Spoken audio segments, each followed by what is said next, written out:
एक मध्यम वर्गीय परिवार के एक लड़के ने 10वीं की परीक्षा में 90% अंक प्राप्त किए। पिता ने मार्कशीट देखकर खुशी खुशी अपनी बीवी से कहा कि बना लीजिए मीठा दलिया।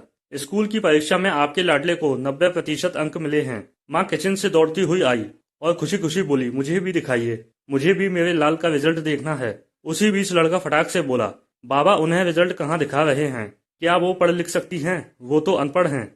आंसू भरी आंखों को पल्लू से पोंछती हुई माँ दलिया बनाने चली गई। ये सब पिता ने देखा और कहा, हाँ बेटा तूने बिल्कुल सही कहा। जब हमारी शादी हुई तो 3 महीने के अंदर ही तुम्हारी माँ गर्भवती हो गई।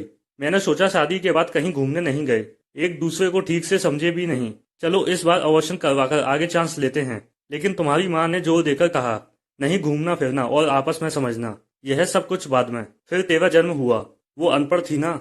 जब तू गर्भ में था तो तुझे दूध बिल्कुल पसंद नहीं था। उसने तुझे स्वस्थ बनाने के लिए हर दिन 9 महीने तक दूध पिलाया।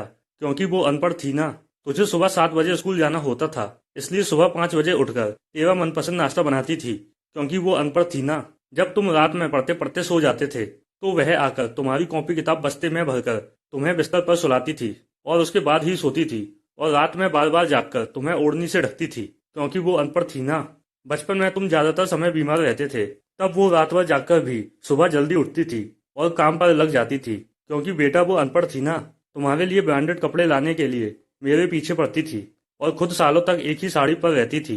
क्योंकि वो अनपढ़ थी ना। ये सब सुनकर लड़का रोते रोते अपनी माँ से लिपट कर बोलता है, माँ मुझे तो कागज पर 90% अंक मिले हैं, लेकिन आप मेरे जीवन को 100% बनाने वाली पहली शिक्षक हो। माँ मैं आज भी अशिक्षित हूँ और आपके पास PhD के ऊपर भी उच्च डिग्री है। क्योंकि आज मैंने अपनी माँ के अंदर छुपे हुए डॉक्टर, शिक्षक, वकील, ड्रेस डिजाइनर, बेस्ट कुक, इन सभी के दर्शन कर लिए। माँ मुझे माफ कर दीजिए। बेटा जो आपकी नज़र में पढ़े लिखे लोग हैं ना, वो सब पहले अपना स्वार्थ और मतलब देखते हैं, लेकिन आपकी माँ ने आज तक कभी नहीं देखा। क्योंकि अनपढ़ है ना वो खाना बनाकर और हमें परोसकर कभी कभी खुद खाना ही भूल जाती है। इसलिए मैं गर्व से कहता हूँ, तुम्हारी माँ अनपढ़ है।